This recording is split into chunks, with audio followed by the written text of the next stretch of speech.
Fantastic. So first question, how did you first get involved with Marvel's Runaways? It was through an audition.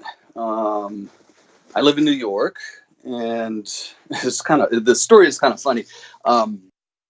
I practice Aikido, and I was leading a class in the afternoon. And when I got out of class, there was a message for me from my agent saying, "There's a casting director who wants to see you, like, right away, this evening. Can you get there?" And this was like 2 p.m, and they were initially wanting to see me at 5 p.m. But I live in Brooklyn. The casting office is in Manhattan, and I'm like, I don't know if I can get there on time. But can you see if maybe they could push it back, and then I'll try to get there. And I hadn't seen any of the materials that they were talking about or anything. There was no clue as to even what the project was. They just said it's an untitled Hulu project. Oh. I said, okay. So I went, and the casting director was so helpful, and I've known her for years. And she said, we don't know what's going on with this project either. Okay. But we know that they've been trying to cast out of LA, but they haven't found anyone. And they called me. And so you were the first person we thought of.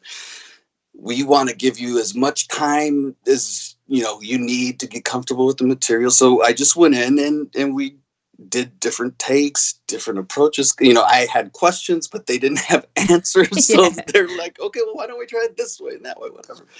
And then they sent the tape off. And that evening I got a call, from my agent saying they're going to test you. So get ready to pack your bag to go to LA for the test. And that was, I think it was then that they told me that's a Marvel project. And I was like, oh, okay. Intriguing. Yeah. Intriguing. And I love Marvel stuff and comics and everything. And so that really got me excited. And then I went in and tested, and apparently did well enough that they wanted to use me for this character. And then it was after I had gotten the role that I found out it was an adaptation, live action of the Runaways, which I'm not a millennial. I'm a generation prior. Yeah.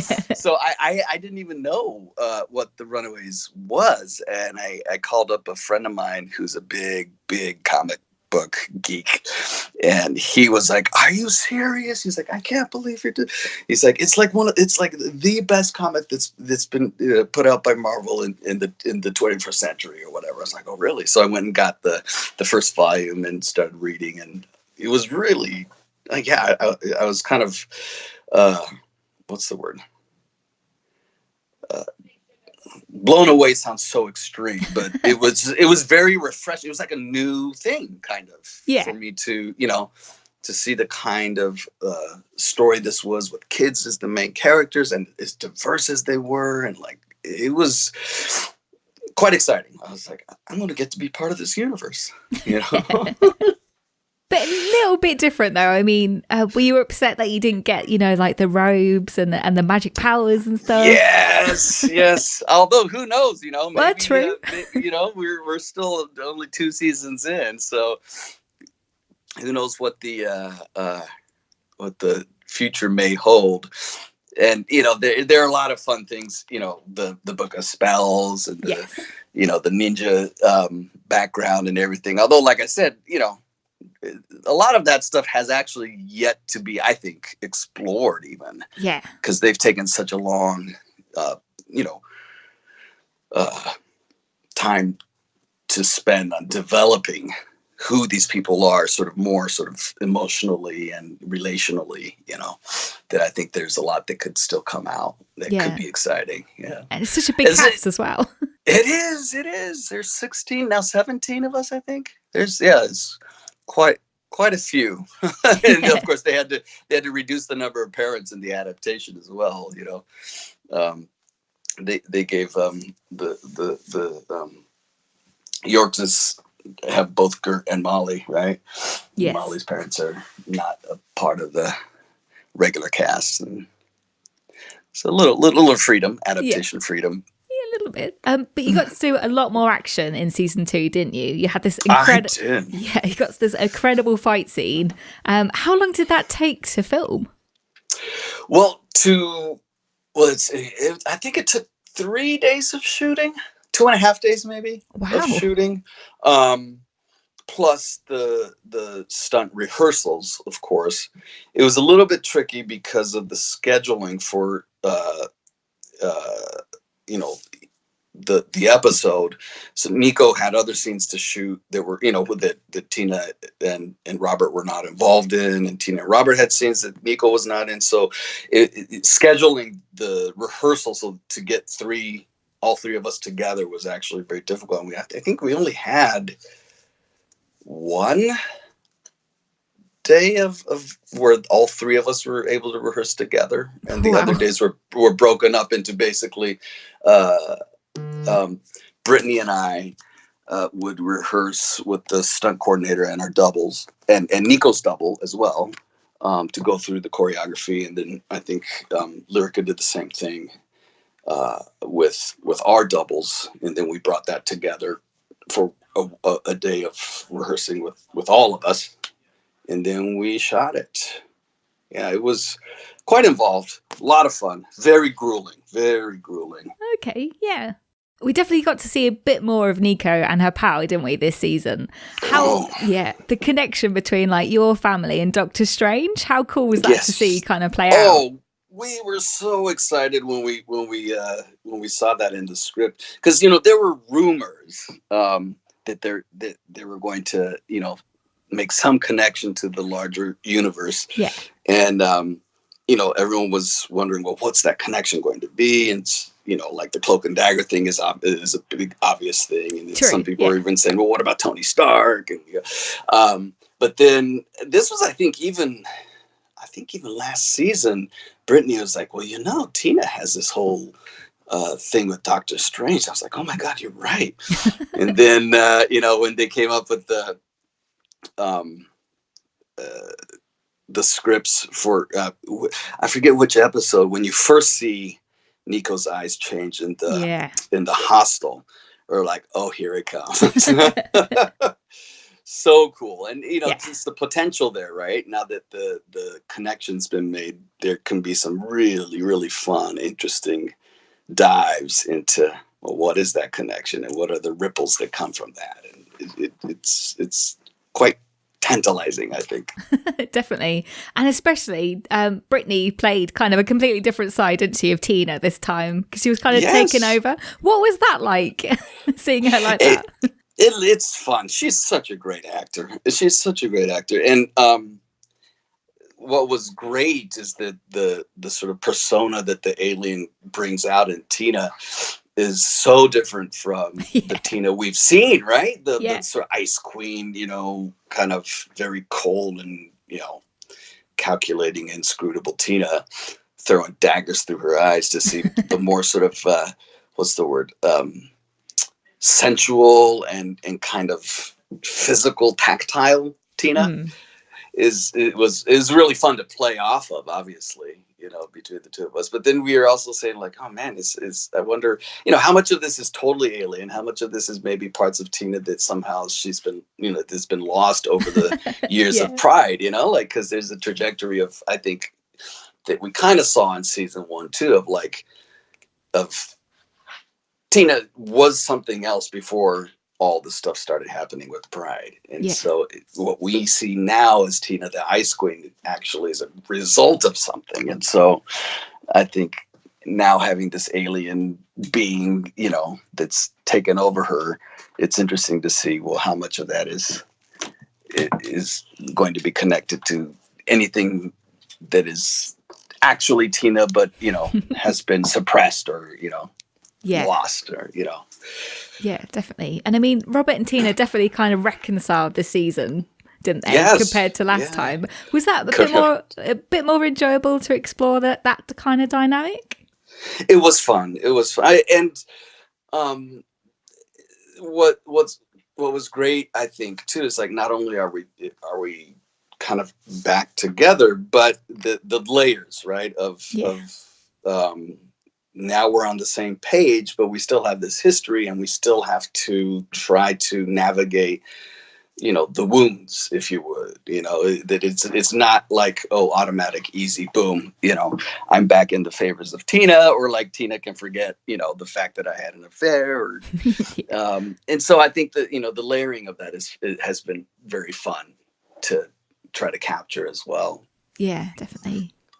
And I mean, if you guys get renewed for another season, which I really hope so with that cliffhanger. Yes. What would you like to see in season 3? I mean, would you like to see more of the connection with Doctor Strange and the other Marvel properties, or? I would absolutely love to see that. Let me say, I would love to see connections with other, with the larger Marvel universe. Period. Right. Yeah, like no matter what it is, you always want to see, any connections that you can make there. But I would love to see, we finally got a confrontation between Pride and the kids, right? Yeah. And that I felt it just felt right in terms of both the story and what the series is trying to do as well, in terms of the parents and the kids and the conflict and the relationships there. I would love to see how far that can go. It feels sort of like the confrontation at the end of season 2 is like the beginning of, okay, now the gloves are coming off. Yeah. You know what I mean? And I think that could be very fun. I think it would be also really cool to see now there's, with the whole different alliances that have been forming and breaking apart and everything over the course of the 2 seasons. Now that there are even alliances between the kids and the parents, and sort of the blurring of those boundaries is also something very interesting, I think. Yeah. This season in particular with the kids, I think you saw that, heroes aren't necessarily just cut and dry good. Yeah. Forces necessarily. There's some dark sort of motivating factors and reasons for why even heroes do what they do. And so it's interesting. I think it would be interesting to explore, well, what are those kinds of bridges and alliances that get made between Pride and the Runaways, and what are the costs of that? What would happen from that? I don't know. For me personally, for Robert, I'm still kidding. What was going over season 2. I was thinking it's very interesting for my character, who's always tried to be sort of the reconciler, the person who sort of stays in the background and tries to keep everything calm and together. Keep everyone happy. Obviously, exactly. That has not succeeded, and then he tried to be sort of the assertive alpha type, but clearly not successfully. So then, you know what I mean? So like, what do you do then, when you, what's the word? We all have our own nature, right? Yeah. And I think our strengths usually come out the most when we are able to embrace that nature rather than try to be something that we're not. So I would be curious to see what would Robert look like in his effort to try to get Nico back and get the family back together. Yeah. That maybe now that he's realized, okay, being the bad guy and trying to go after like using violence or whatever, it hasn't worked out, then what then could maybe he do that's maybe a little more true to the beta guy, the guy that is the brains or the force behind the wizard products. What's that, Robert? And how would that maybe play into the story? Definitely.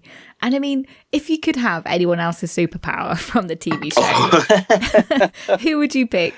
Who would I pick? That's funny. That was, I forget. I was asked that question in another thing recently, and I go to Carolina. I go to that, like, flying and using light, and like that's just, I think it's a beautiful and breathtaking power that I think it would be wonderful to have. Although the other powers are pretty cool too. Yeah. Okay, so we're gonna look out for you as like a rainbow guy in the next series. There you go. That's right, Robert the Rainbow. Yeah. Oh man, that'd be something. Yeah. So last question: are you working on anything else at the moment at all? No, I do. I do other work in terms of writing and directing and stuff, and I have something that I'm writing right now that I'm hoping will materialize in the next, sometime sooner than later. Yeah. So that's where my efforts have been over this this hiatus, if you will. Yeah. Nice. But I can't really get into too much detail on that. So. Nice. So just fingers crossed for Runaway season 3. Is that for the main focus? Yeah. Yes. I think the fans, and I'm doing this the Instagram takeover right now for the Runaways Instagram, and I can't tell you that so many of the fans are just like, when is season 3 coming? Is there going to be a season 3? What's going to happen? I wish I had an answer. Oh, I just really hopefully hope so. We'll have one sooner than later. Yeah, definitely. Yeah. Just with that ending. Oh, it's a cliffhanger, right? Yeah. Yeah. Well, thank you so much for joining us today. Okay, thank you very much.